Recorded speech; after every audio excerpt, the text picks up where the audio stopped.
ये कहानी है चमन पेठे वाले की। चमन एक खेड़ गांव में रहता था। चमन के पास एक छोटी सी जमीन थी जहां वो कद्दू उगाया करता था। जब कद्दू हरे हो जाया करते थे तो वो उन्हें अपनी पत्नी नलिनी को दे दिया करता था और नलिनी को कद्दुओं को काटकर चाशनी बनाकर उसमें कद्दू डालकर कड़ी आंच पर पकाना पड़ता था। तब जाके चमन के मशहूर पेठे बनते थे।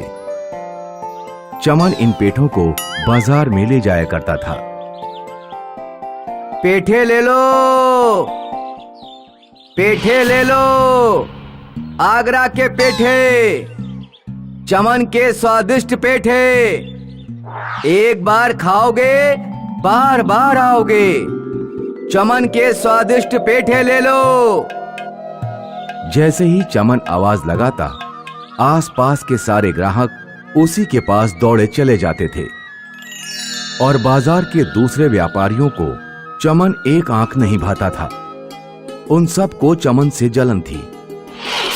चमन अक्सर ये सोचता था, मेरे पेठे इसलिए अच्छे बनते हैं क्योंकि मैं कद्दू खुद बड़ी मेहनत से उगाता हूं। एक बार चमन अपने घर लौट ही रहा था कि अरे चमन बेटा। अरे मामा जी, आप?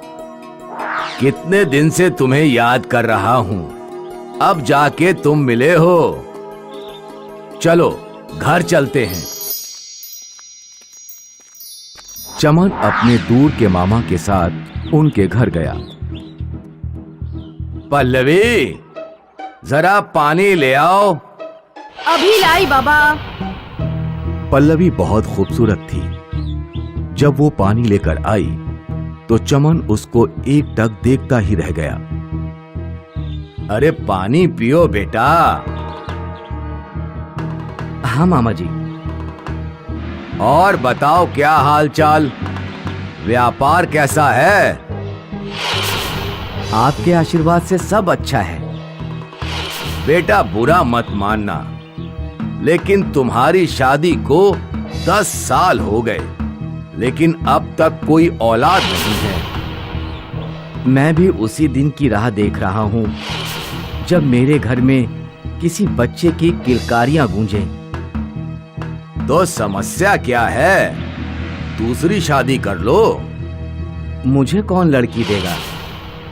तुम हाँ तो बोलो, मैं अपनी बेटी तुम्हें देने के लिए तैयार हूं। चमन को तो अपने कानों पर विश्वास ही नहीं हो रहा था।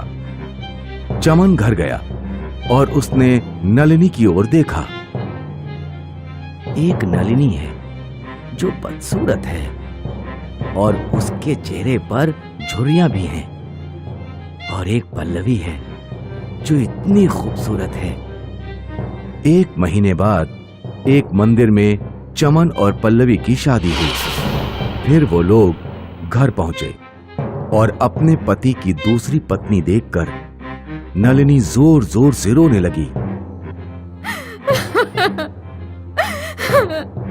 मुझसे ऐसी क्या गलती हो गई कि आपने दूसरी शादी कर ली?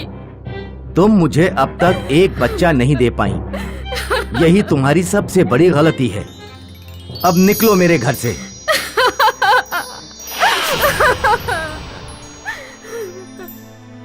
नलिनी रोते हुए वहां से निकल गई। चमन की नई पत्नी पल्लवी हमेशा सस्ती संवरती रहती थी। चमन को पल्लवी बहुत पसंद थी। फिर एक दिन, ये कद्दू लो और पेठे बना दो। कल से मैं वापस पेठे बेचने जा रहा हूँ। ठीक है जी। पल्लवी ने कद्दू काटे और फिर चाशनी पकाने लगी। अरे बाप रे, इसकी गर्मी से तो मेरा सारा मेकअप खराब हो जाएगा। एक काम करती हूँ, इन सबको डाल देती हूँ, बाद में बंद कर दूंगी। पल्लवी ने कद्दुओं को चाशनी में डाला और छोड़ दिया। अगले दिन चमन सारा पेठा बेचने निकल पड़ा और हमेशा की तरह जैसे ही उसने आवाज लगाई, सारे ग्राहक उसकी ओर खींचे चले आए। पेठे ले लो, पेठे पेठे ले लो, आगरे के पेठे, चमन के स्वादिष्ट पेठे। एक बार खाओगे बार बार आओगे।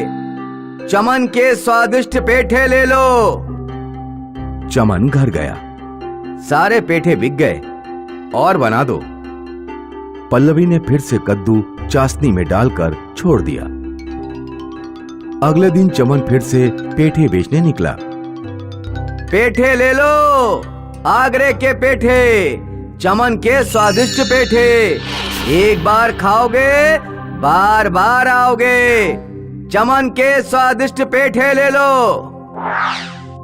लेकिन इस बार कोई भी ग्राहक चमन के पास नहीं आया।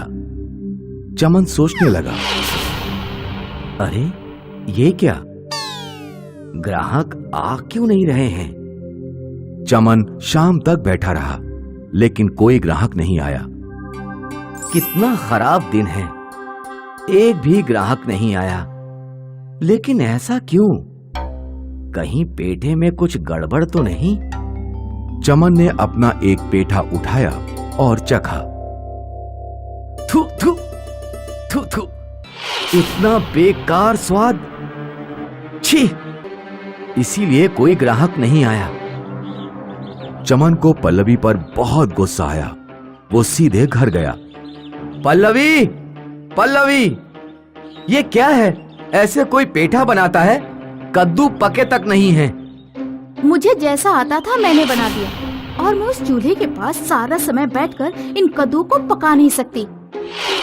मेरा चेहरा काला हो जाएगा, मेरा सारा मेकअप खराब हो जाएगा। तुम्हें अपने मेकअप और चेहरे की पड़ी है, और मेरा व्यापार, उसका क्या? वो आप देखिए, आपका व्यापार है, आप खुद ही पेठे बना लीजिए। तुमसे लाख गुना अच्छी नलिनी थी। उसने मुझे कभी उल्टा जवाब नहीं दिया, और उसके पेठे कितने स्वादिष्ट थे। मैं ही मूर्ख था जो तुमसे शादी की। अगर आपने मुझसे शादी पेठे बनाने के लिए की थी तो आप मुझसे पहले बता देते, मैं शादी ही नहीं करती। मैं जा रही हूँ अपने बाबा के घर। पल्लवी घर छोड़कर चली गई, और अब चमन अपनी गलती पर पछता रहा था। ये सब मैंने क्या कर दिया? हाय! चमन को खूबसूरती के चक्कर में अपनी पहली बीवी से भी हाथ धोना पड़ा। इसलिए बच्चों, कहते हैं कि असली खूबसूरती रंग रूप में नहीं बल्कि गुणों में होती है।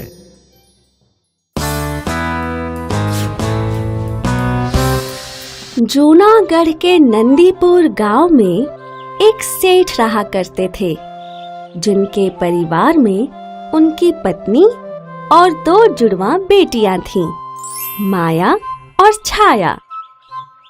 वैसे वो दोनों बेटियां जुड़वा थीं, लेकिन उन दोनों का सबसे बड़ा भेद था उनका रंग। माया दूध के समान गोरी थी और छाया कोयले के समान काली। सेठ जी और उनकी पत्नी को कभी समझ ही नहीं आया कि ऐसा क्यों है, लेकिन सेठ जी ने अपनी दोनों बेटियों को एक समान ही माना। दोनों की परवरिश में उन्होंने कोई भेदभाव नहीं किया। वक्त के साथ उनकी जुड़वा बेटियां बड़ी हुईं, और अब वो दोनों बेहद खूबसूरत युवती बन चुकी थीं। माया को रूप रंग संवारने का शौक था, लेकिन छाया को जानवरों की देखभाल करने का शौक था। छाया के पास एक पालतू चिड़िया थी, मिनी, और एक पालतू कुत्ता भी था, पुट्टू।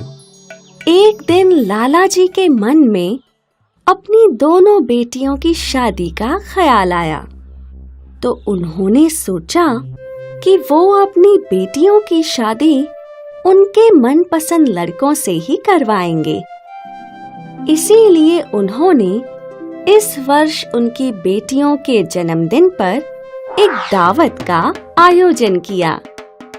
और जन्मदिन की दावत में सेठ जी ने गांव के सभी कुंवारे लड़कों और उनके परिवार वालों को भी बुलाया था।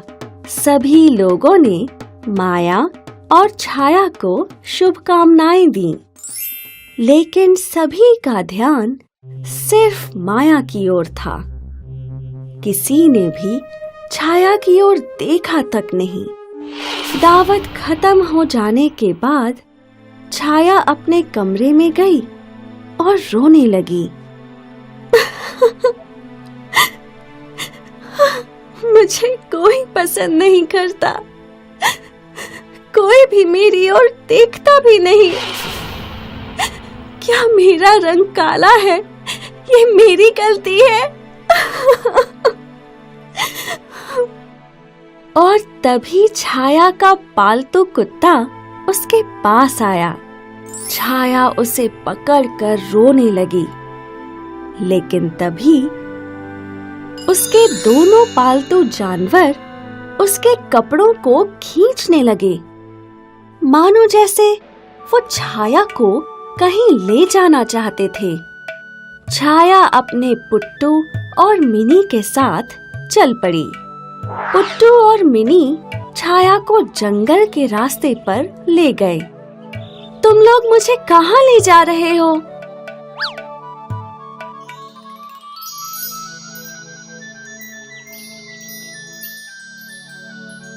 ये क्या है? एक जादुई दरवाजा? छाया अकेले उस दरवाजे के भीतर गई। जादुई दरवाजे की जादुई दुनिया में घुसते ही छाया, तुम्हारा जादुई दुनिया में स्वागत है। आशा है तुम्हें अपने दुखों का समाधान अवश्य मिलेगा। छाया आगे बढ़ी और इस जादुई दुनिया में उसे एक हिरण दिखा जो एक जाल में फंसा था। अरे ये क्या? तुम तो फंस गए हो। रुको, मैं तुम्हें अभी आजाद करती हूँ। छाया ने हिरण को आजाद किया। धन्यवाद, तुम बहुत अच्छी हो। हाँ, तुम बोल सकते हो? हाँ, अब तुम आगे बढ़ो। वो हिरण वहाँ से गायब हो गया और छाया आगे बढ़ने लगी।